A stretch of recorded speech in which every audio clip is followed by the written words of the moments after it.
Hello, everybody. Blessings to you all. Blessings.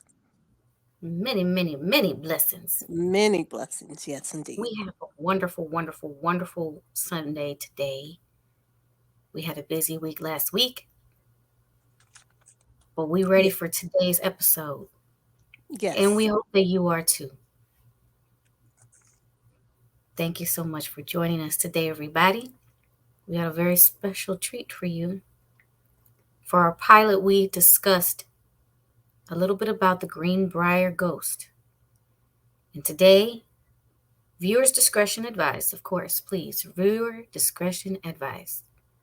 And if, Lizzie, you have anything that you want to add before we proceed with the opening video of the GreenBrier Ghost, go ahead. If anybody's interested in learning more facts that is not in this video, please look up GreenBrier Ghost, and you'll know more information that's not here in the video. But again, viewer discretion is advised for this. And before starting the video, I think it's appropriate to go with the card first. Yes. We'll use the Chinese tarot deck, and then Miss Lizzie is going to end with her deck with the final card at the end of the episode, just to give everybody time to join the show. Just a few minutes to join the show. This is a general card reading for everybody. And the time frame that I'm using is the time frame of a month. So here we go.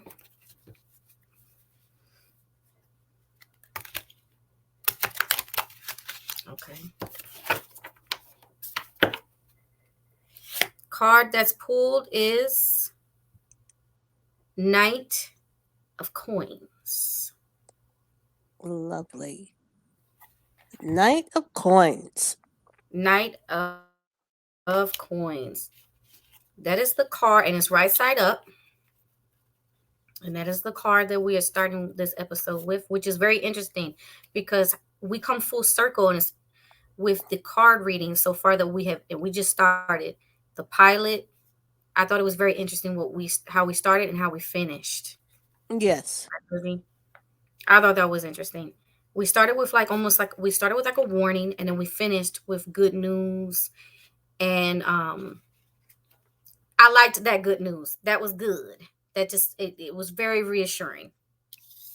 Okay, so again, Knight of Coins. The general is fully armored. A flag is behind him.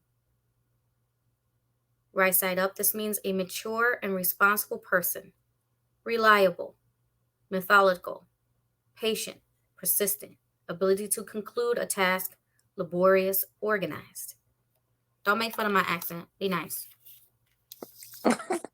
I love your accent, Lily. Oh, thank you. Thank you. So what does that mean? That means what I gathered is that coins, remember, it means money. Yes. So everybody's getting their finances together and in order. In general, that's what everybody's doing. I don't know about you, but I connect with that one. You, Lizzie? I do. I connect with that. Getting my finances in order. It's right on the money. It's right on the money. Interesting. So now, without further ado, again, viewers' discretion is advised. Yes. Because not everybody can handle things like this. But if you've watched, ghost mysteries and things of that nature, then paranormal. Mm-hmm. Yeah. Then they get it. Right. Here we go.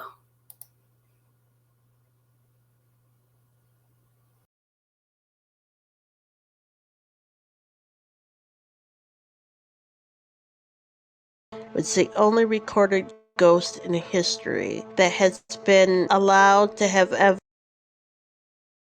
I'm going to tell you the story of the GreenBrier Ghost. was the only recorded ghost in history that has been allowed to have evidence put in court. There was a man named Edward. His real name was Erasmus, but he went by Edward, and his friends called him Trout. He moved from one part of town to another to GreenBrier, and he soon found a job as a blacksmith, fell in love with a girl named Elva Zona, and they, shortly after getting married, it wasn't long, Edward went across the street to go visit his aunt and asked the aunt's son to go back to his house to see if his wife needed help cleaning. The poor son found the woman dead at the bottom of the stairs. Before the coroner could get there, or the doctor, Edward hurried home and he cleaned up the body, and he washed it, dressed her, and put a high-collared dress on her and a scarf around her neck that didn't match, but he swore up and down that was her favorite scarf. The mom, Mary Jane, knew something was off. Something just didn't feel right to her, didn't sit right. Maybe had nothing to do with Edward's name being called Trout, but she just felt something was off. A mother's instinct is usually always right. The mother, Mary Jane, went down to the prosecuting attorney and said she wanted it investigated. Something just didn't feel right about what was going on. The prosecuting attorney thought she was just a grieving mother who lost her daughter and wanted someone to blame. But then as he looked in the records, they realized there really wasn't an autopsy of any kind done on poor Elva. While this was going on, Elva came back after the mother had prayed several prayers. She came back for 4 nights in a row to explain to her mother how she was killed, how her husband had a violent temper, and on the last night he snapped her neck. And Elva apparently turned her head completely around to show how broken her neck was. It was all because she hadn't served meat on the table to her husband, and it threw him into a fit of rage. So there was an autopsy done, and they found the husband was okay at the beginning when Elva's body was exhumed. But the closer that they got to her neck and to her head, he became fidgety and he wanted it to stop, but they found her neck was fractured at the first and second vertebrae precisely where the spirit said. The coroner's inquest was held on March 1st, 1897. Edward's trial began on June 30th of that same year. He hired defense lawyers William Reekler and James Gardner. Apparently, James Gardner was the first black lawyer to practice in a circuit court in the state. They also found out that not only had Edward been a horse thief, but Zona was his 3rd wife. The first one left because he beat her. The second one, Lucy Ann Tritt, died suddenly, even after they had a child named Lonnie Walter, who was born in 1891. After about an hour and 10 minutes of deliberations, the mother's testimony in court, they found Edward guilty of murdering his wife. The judge wasn't really too fond of this. Again, we're talking about a ghost. He was found guilty and was sentenced to life in prison. On March 13, 1900, Edward died in the West Virginia State Penitentiary at the age of 39. Mary Jane stopped believing her daughter visiting her after her death because she was able to tell her tale of the story of what happened. September of 1916, Elva's mother, Mary Jane, had passed away. No further sightings of Elva have been reported. Still, Elva is one of the most beloved ghosts of West Virginia to this day.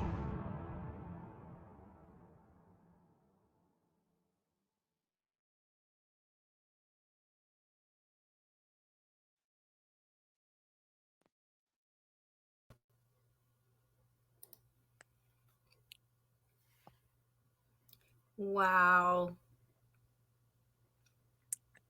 I love that story of the ghost. As sad as it is, that is my favorite ghost story. I can tell because of the passion that you put behind it. What's the significance for you? Well, I think for me, again, how I started with that is the only ghost evidence ever allowed in court, which is impressive to me because technically, scientifically, there's no such thing as a ghost, but yet this is the first incident where a ghost was allowed to have its own evidence used by the mother.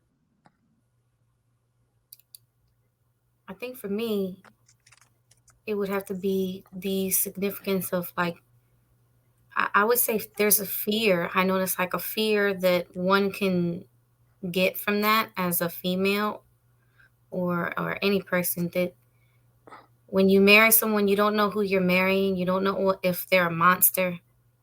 You don't Mm-hmm. know, because a lot of people are good at disguising the darkness and masking it, just like a wolf in sheep's clothing. And it could be very Right. clever and cunning, Right. charming at first, but then it all goes away. And then you come to the realization of the truth, what they were hiding from you this whole time. Right. Right. So, And yeah, there's I agree with you. It's the first and only thing in history, ghost related, that's legally documented. Why yes. is that? I don't know why it was just this one incident. Um I'm actually surprised there hasn't been more since they allowed this case to be brought forth, but this is the one and only time it was ever allowed. I guess until there's more scientific evidence of spirits that you can prove, then no spirit would ever be able to get help if they came back to try to tell their story of what happened to them.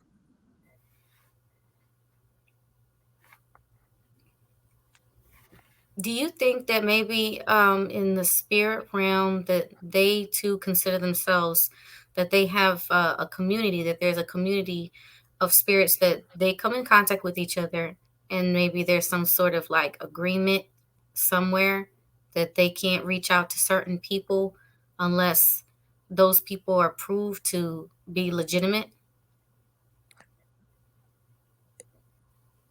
You mean as far as someone actually seeing them or hearing them?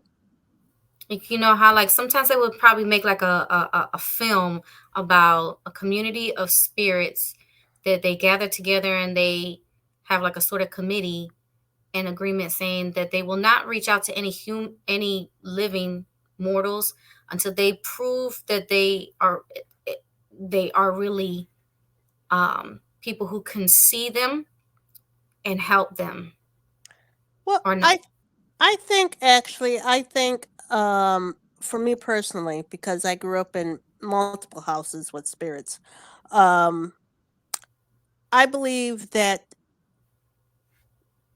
if you can see a spirit, some people don't believe in it. Even if they see it, you can't convince them, even if it's in their face, that it's a spirit.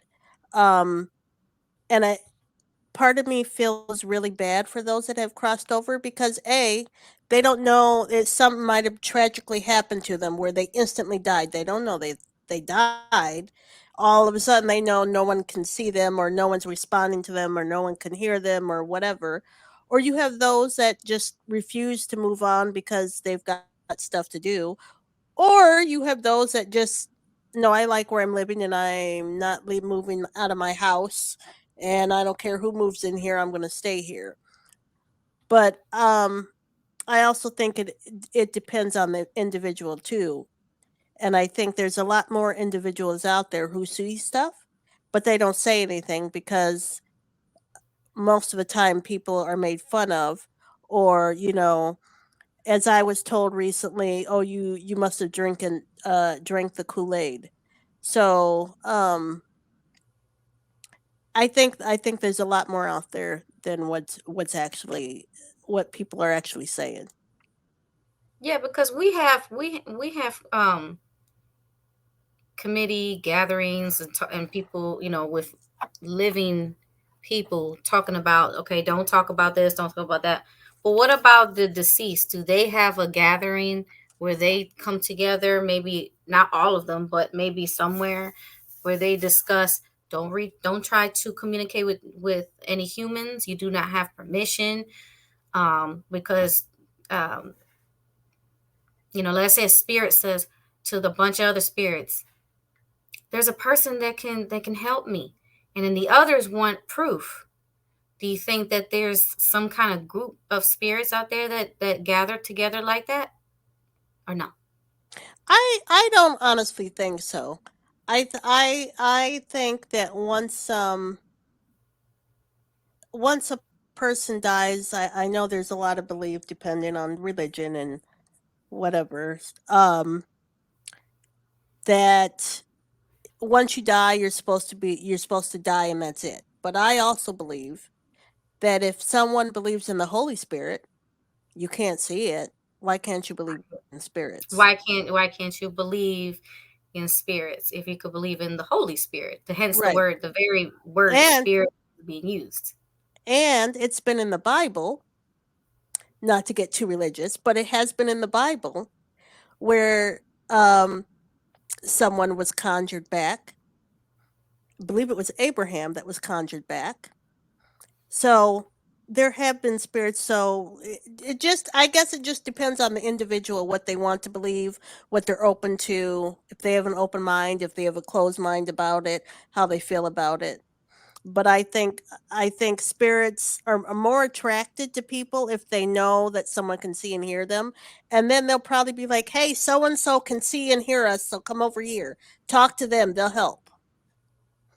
Or like how Jesus brought Lazarus back from the dead, Yes, yes, where he says, Lazarus, come forward.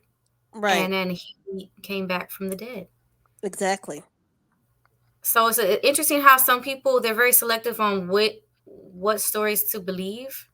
right, And it takes very little evidence to believe those stories. But then you can have all this evidence, and then people will still say, no, I don't believe it.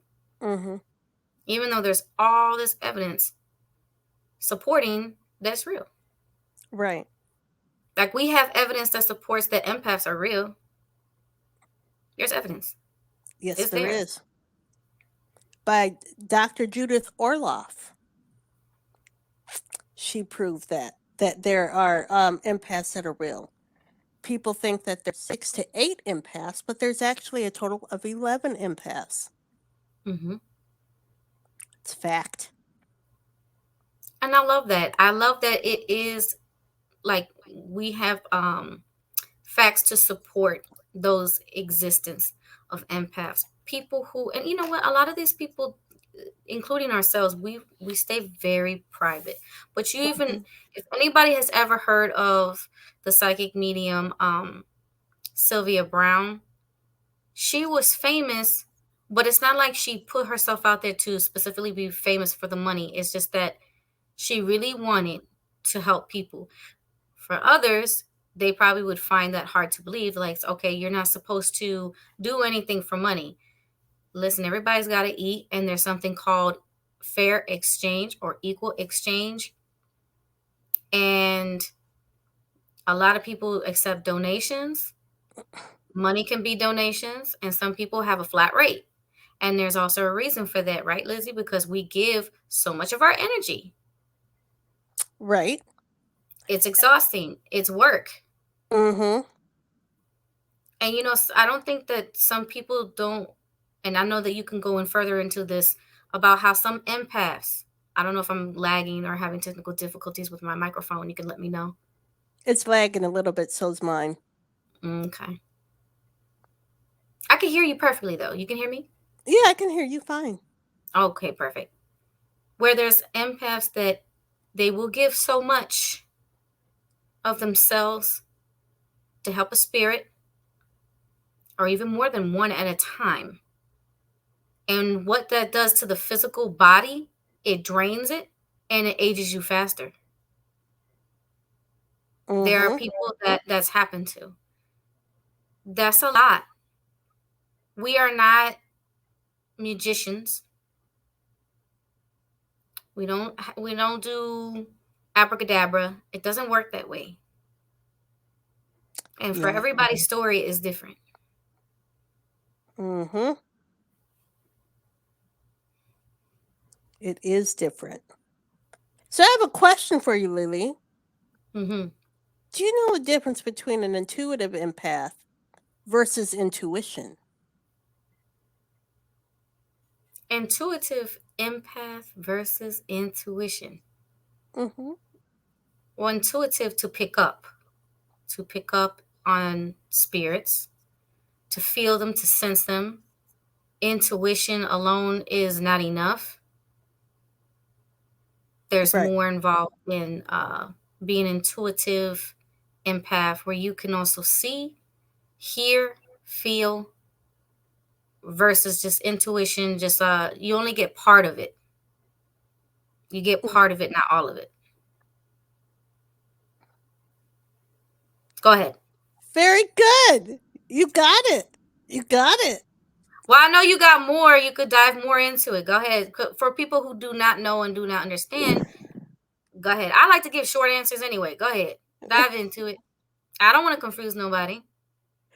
Well, no, you were right. The intuitive empath, they have that sense of feeling. Sometimes they can use all their senses. Sometimes it's one sense that they can have. But they can absorb information from somebody else onto themselves about the person or the people around them. And your intuition is your gut instinct. You see patterns, hidden meanings, and you can connect the dots that way without having to, having that feeling that an empath would necessarily. Yes, and not for nothing, but I noticed that we intuitively connected because we're color coordinated here. We're Oh, matching. we Oh my are. goodness. Yes, look, lipstick and shirt. What? Girl. Mm. We also have to have a little bit of fun because we also have to like raise our vibration and our spirits. Um Exactly.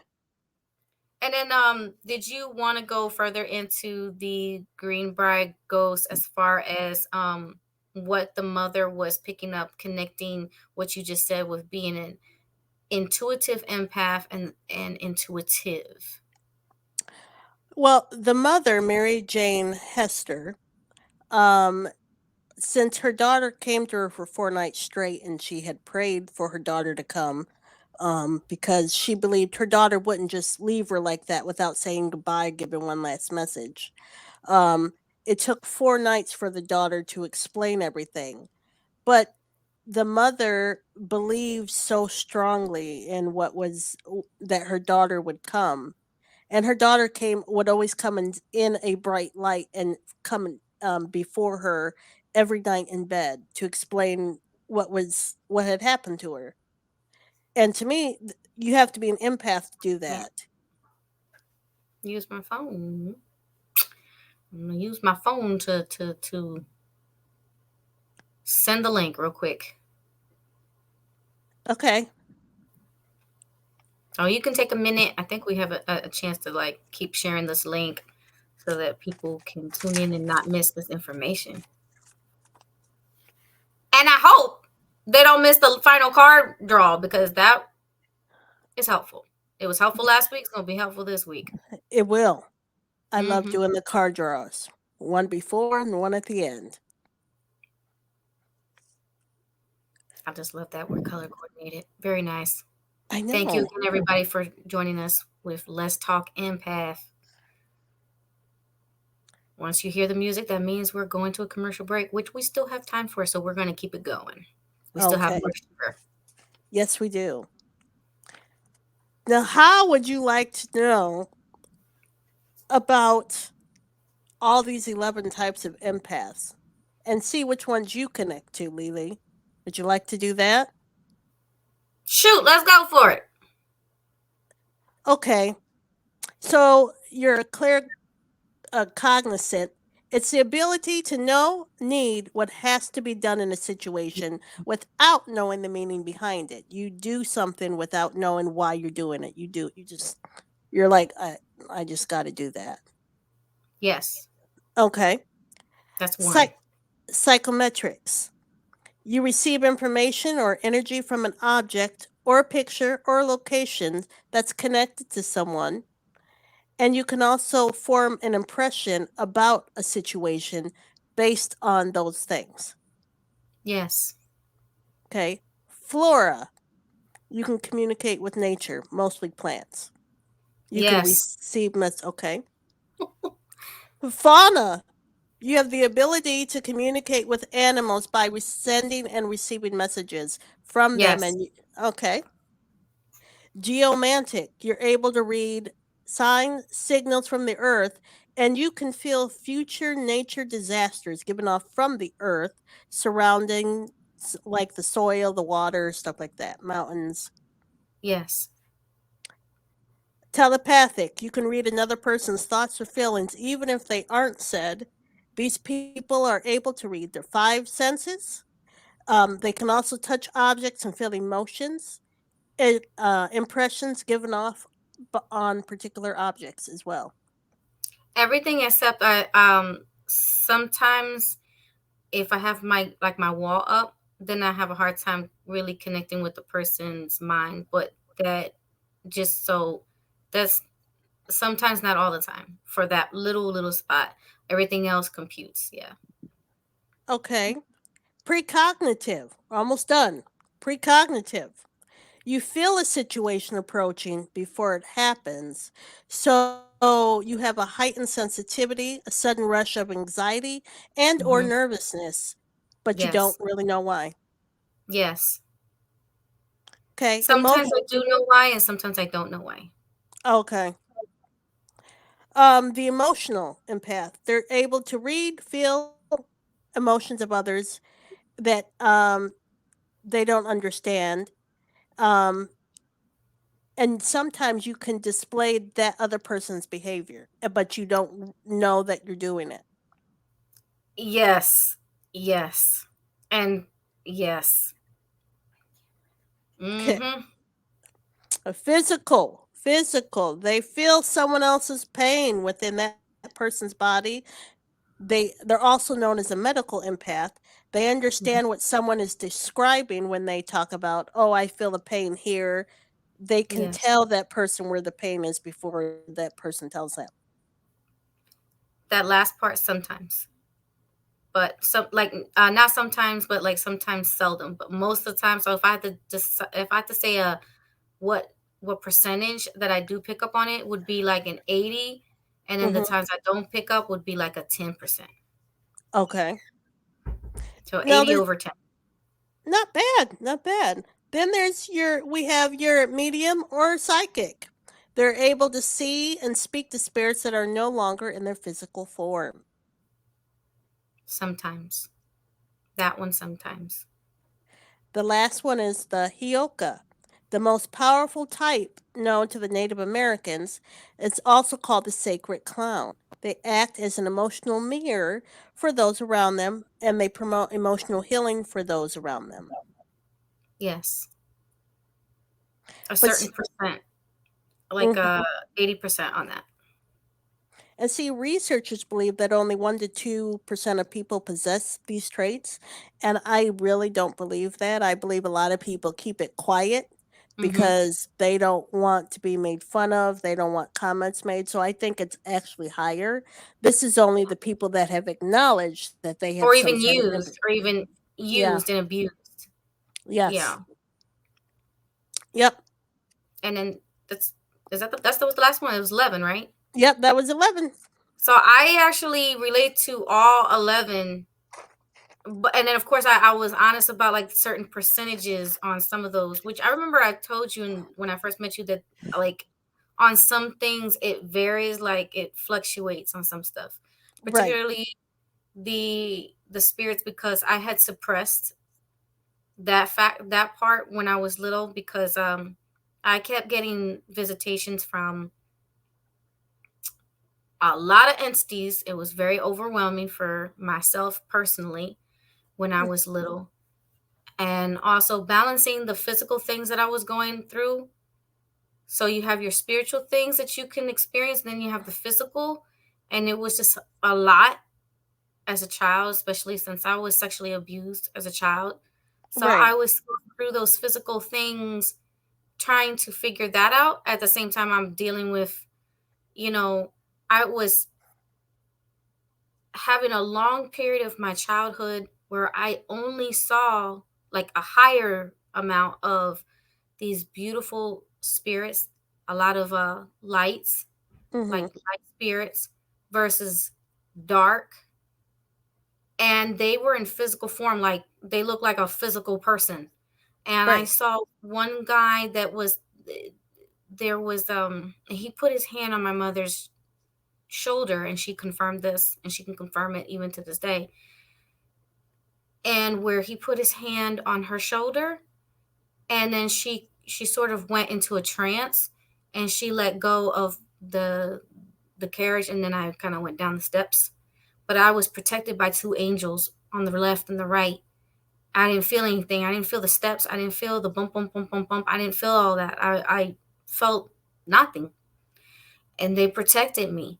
And when the one that put his hand on my mother's shoulder, he wasn't a priest, but he was in priest-like clothing, and he was a light-skinned male, and he looked right at me in slow motion, like with a nasty look, a nasty expression, like he wanted me to die.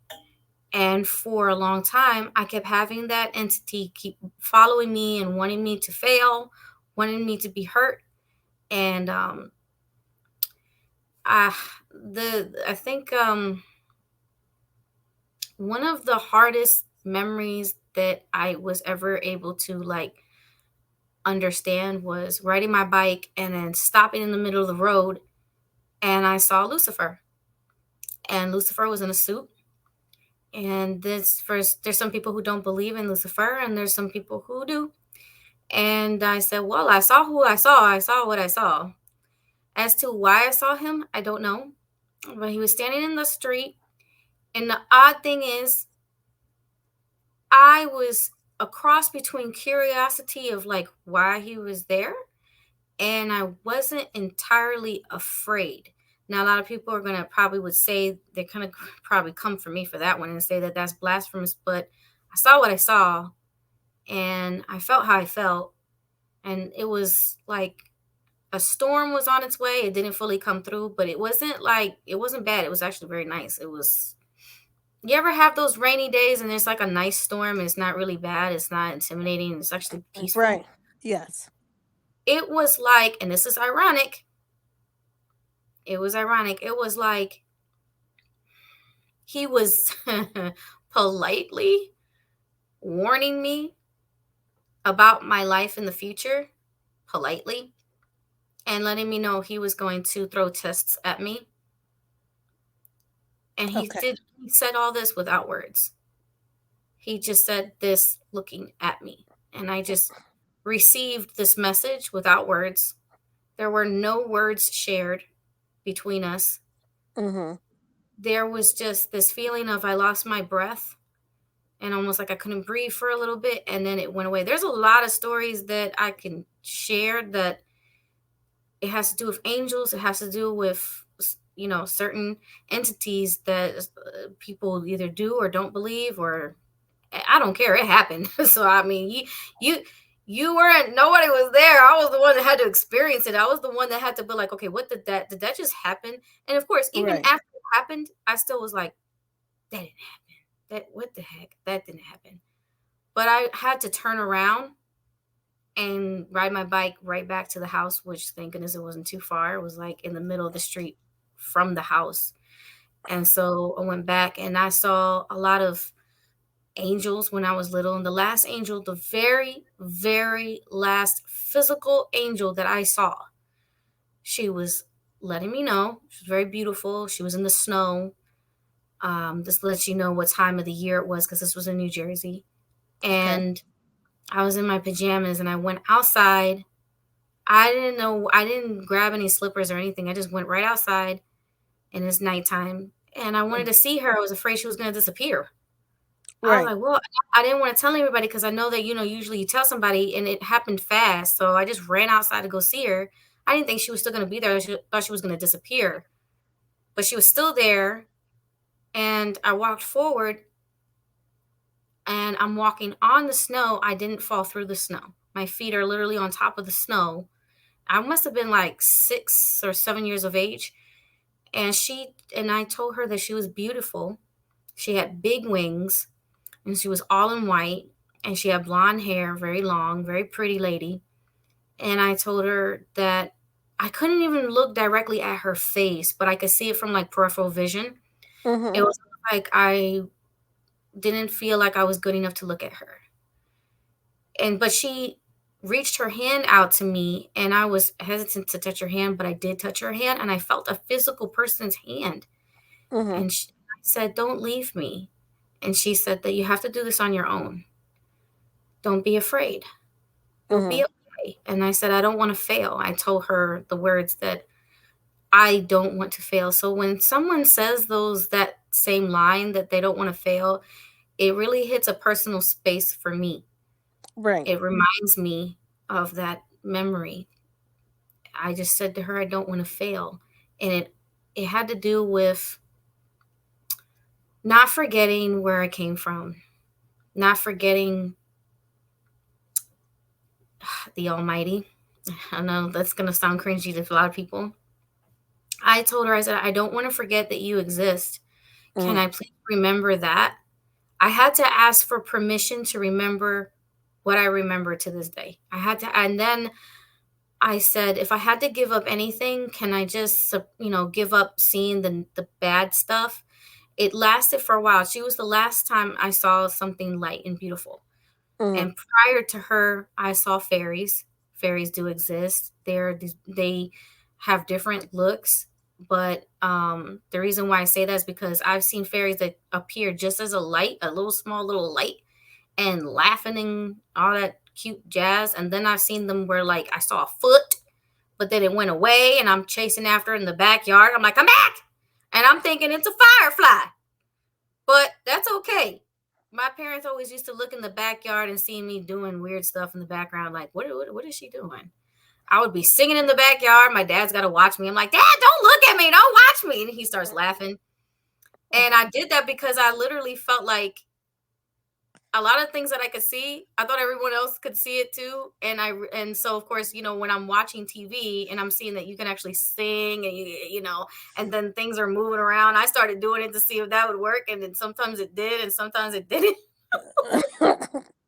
So I thought I lived in like a realistic fantasy land, world, and that was because I can see things that you would talk about in a fairy tale, like in a movie. And that's another reason why, as a filmmaker, I love to work on fantasy, because it kind of keeps me connected to what I remember as a child, Right. what I used to see, versus only seeing the things like you would see in a dark alley or a dark shadow, even if it has, like what you said, like no physical form. I started seeing so often both. I saw entity that, and I know it was dark because it was trying to possess me, but it had a face and it had some sharp teeth. And I think you could actually relate to a story like that because you've seen something really ugly before Yes, I with sharp have. teeth. Yeah, and I'm like, and it tried to possess me, and it had like crazy looking hair. I drew a picture of it one time and I showed it to my mother, and she said, "Let's burn it." Well, when we burned it, we prayed over it. We prayed because we wanted to, as we burned it. Now, some people immediately jump to, "Oh, you're not supposed to burn it." Actually, we were going with what our spirits, because as my mom, who is also an empath, we were going with what our spirit said that we could do. So we went ahead and we burnt it and we prayed, and I've never seen it since. And I stopped seeing it when we did that. And when we did that, I had already moved to Florida in 2003. So Mhm. I'm already an older teenager. And then Right. she grabbed it and it was gone. And I never saw it again. So if it worked for me, I don't need other people telling me, "Oh, you're not supposed to do that." I'm like, yeah, but it worked for me. Like, it R- worked. So Right. now what do you? Right. Everybody does things differently, and a lot of people are used to, well, I saw so and so do it, so this is how you have to do it, and that's not necessarily the case. Right.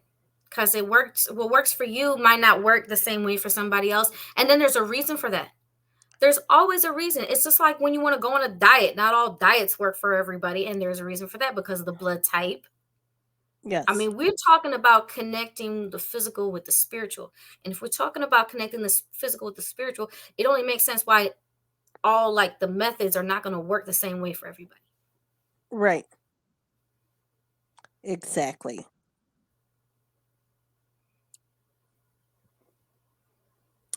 Well, I have a few other facts if you'd like to know what other signs you might be an empath that could help somebody want to know if they question it.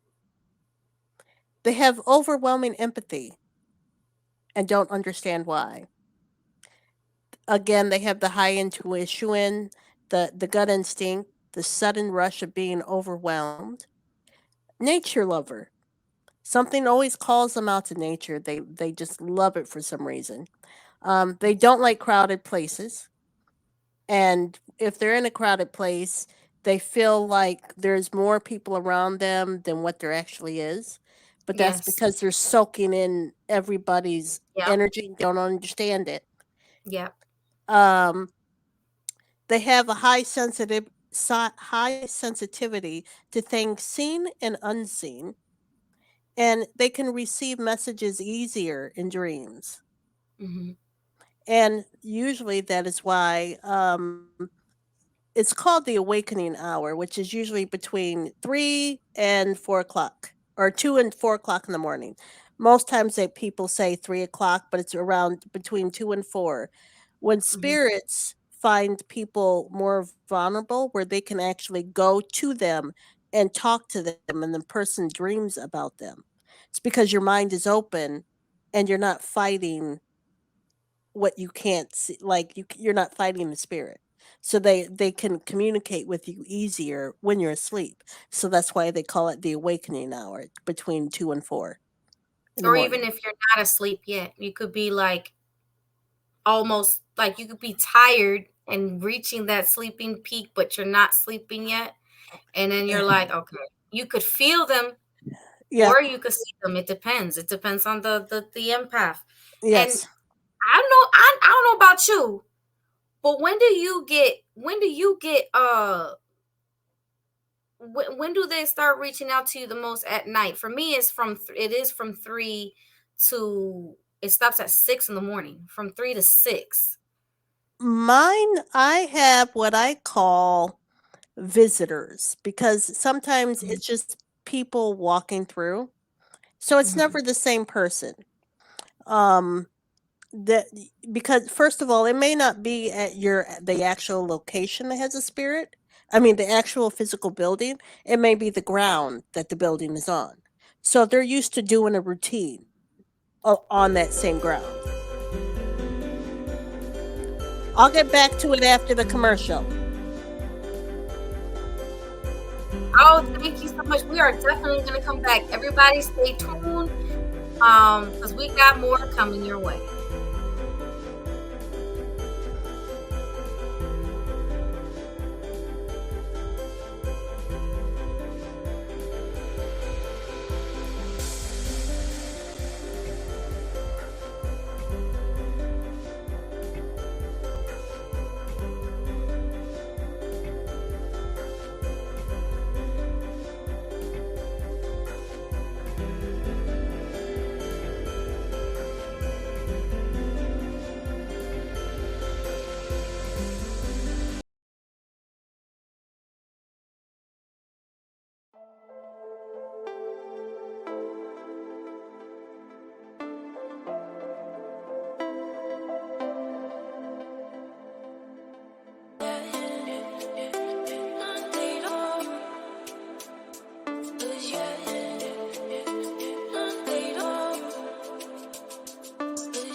Hello, Lily. Welcome back. Hello, hello. Welcome back, everybody. Yes, welcome back. And we proceed. Yes. And where did I leave off? Well, we just got done talking about the different types of empaths, unless we're still going on that. Are we still going? I don't know. I think we got all the different types of empaths. But actually, Well, I which have one of those do you relate to all of the 11? not all the 11th. I don't have communication with animals or plants. Um I've been able to touch things before and pick up stuff off of them. Of Mm-hmm. course, I see things um, that most people don't, and sometimes I don't even say anything if people are around most times because I don't want to start having an open conversation and people are like, "Who are you talking to? You need medication," you know. So, Exactly. And it's not, and let them know that empaths should not be competing against each other. It's really not the way. It's not appropriate. It's actually an insult. mhm, Um, because it's almost like you're using those sensitivities and those gifts that are a blessing, right, again, for your own personal gain.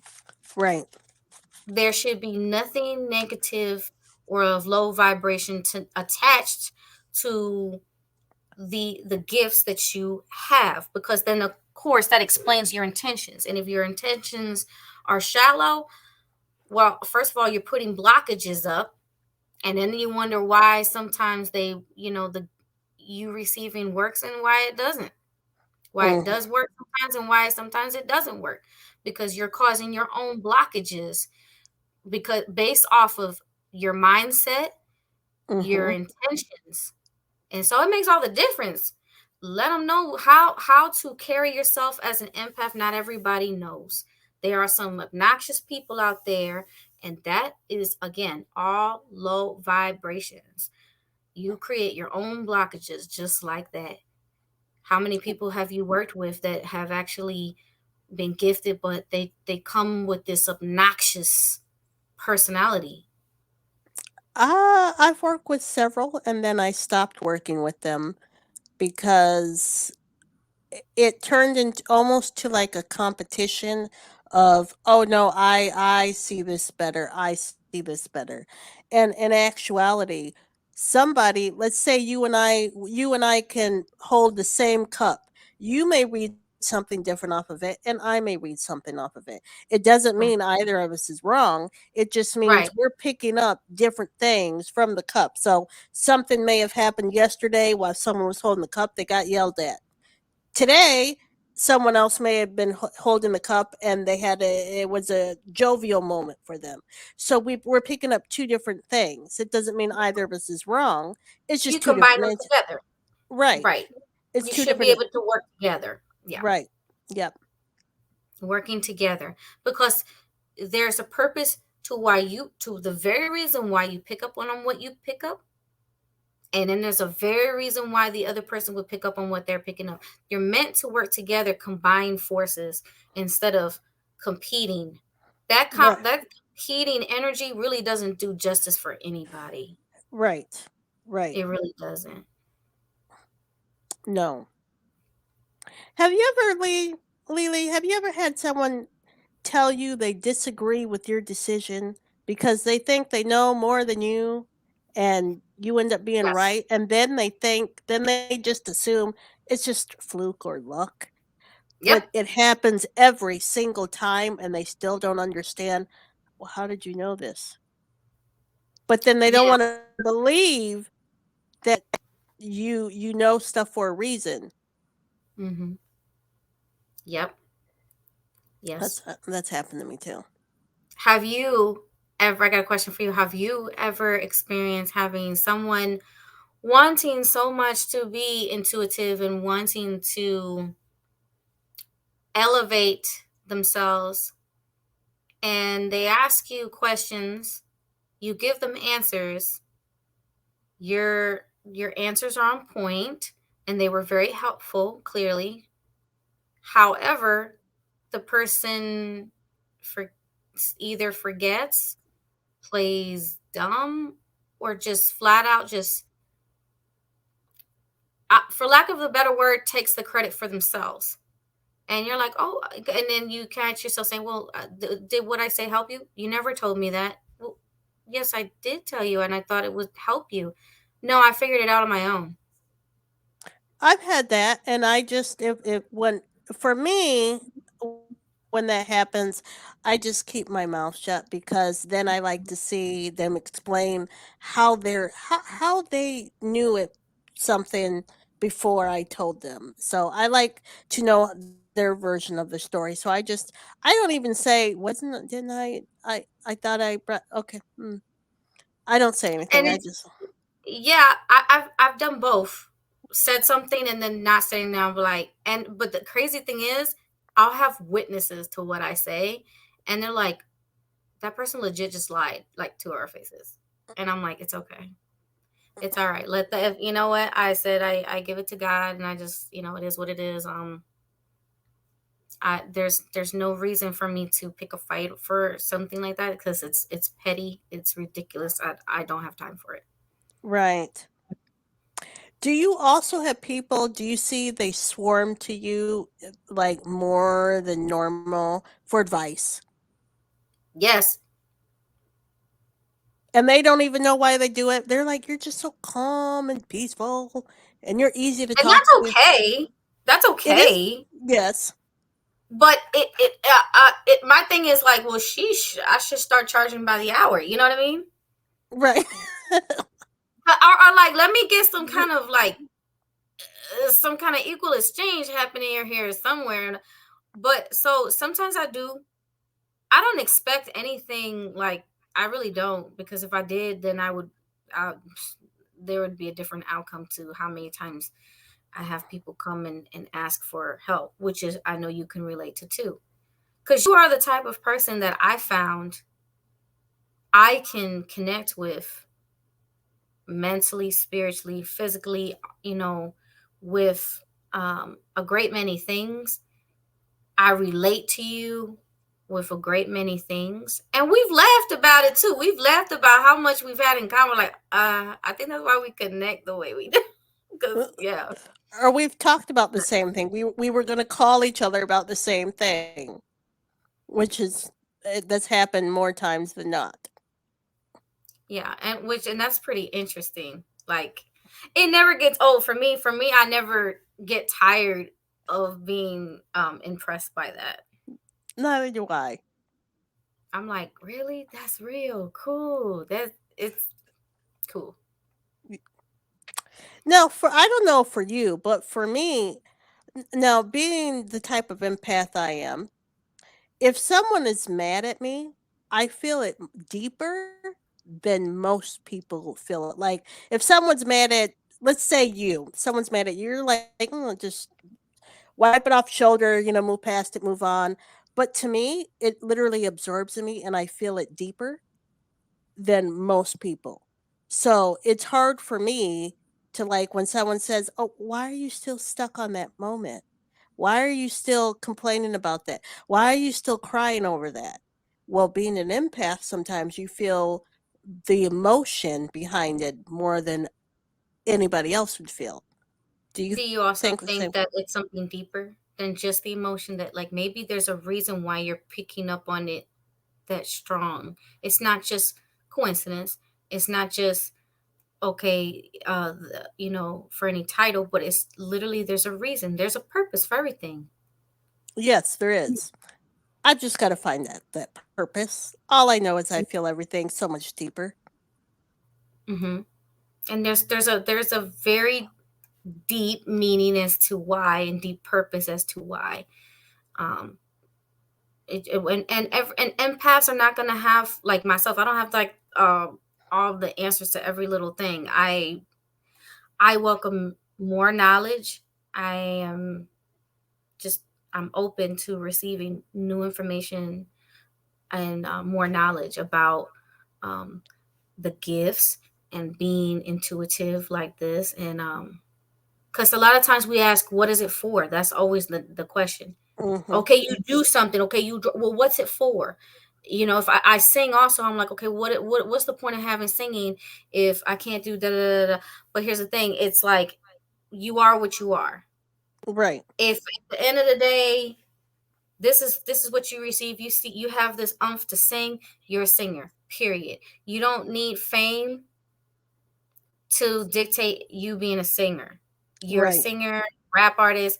You don't need all this money to be a jewelry maker. You make jewelry, it's your passion.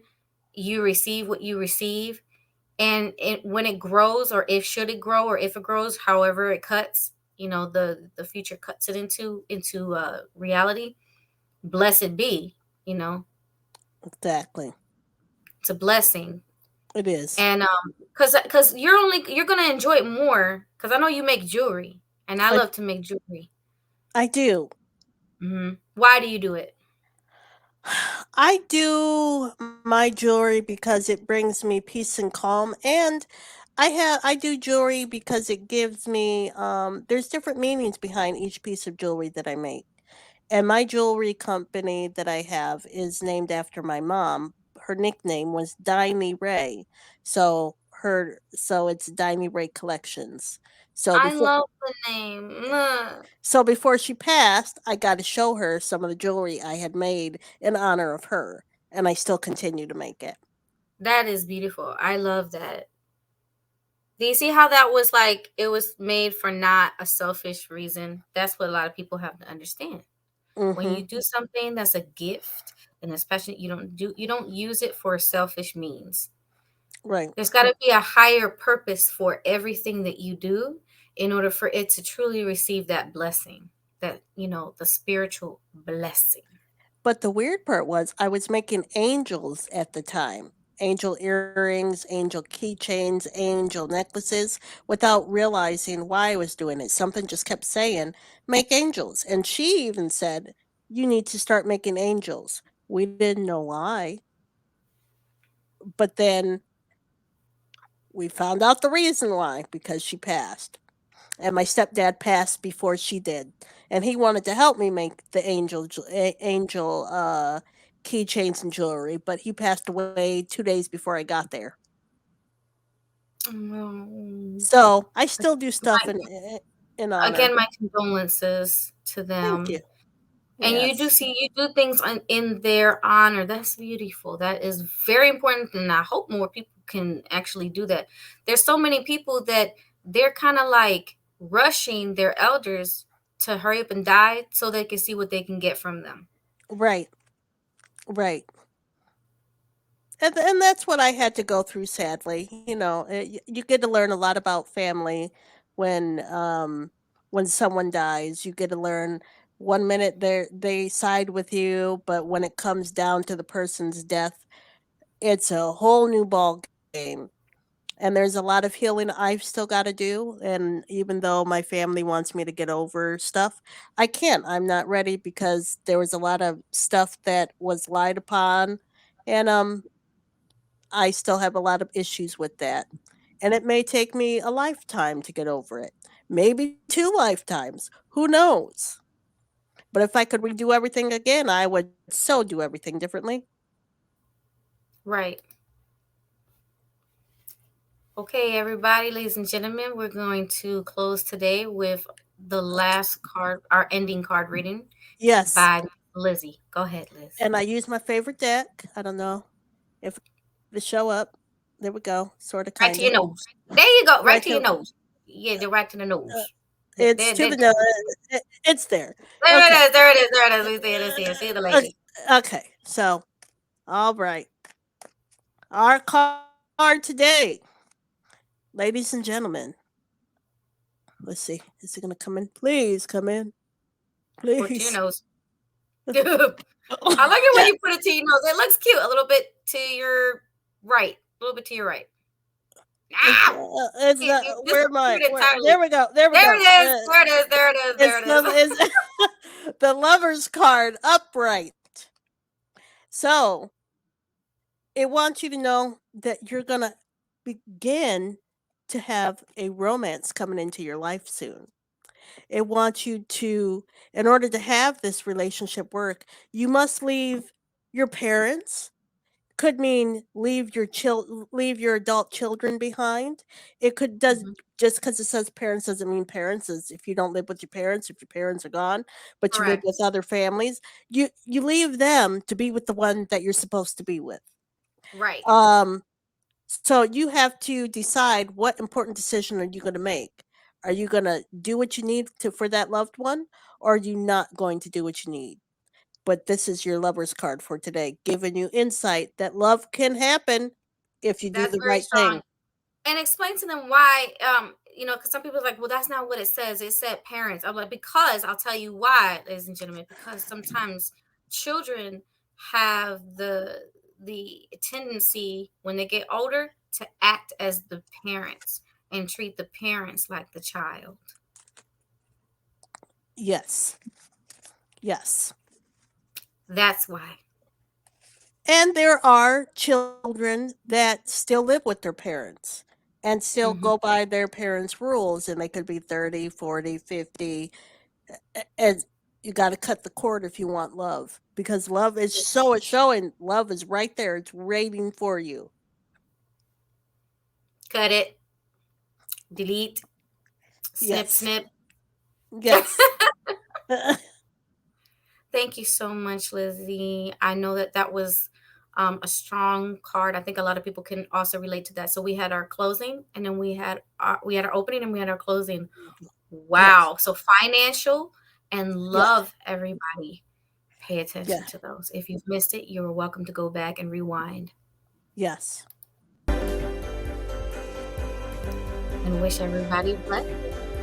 Oh, Blessing. Linda, you have to do the wave. I love the wave. How you do me like that with the wave, Liz? Oh, God, I love you so much with all my heart and soul. Oh.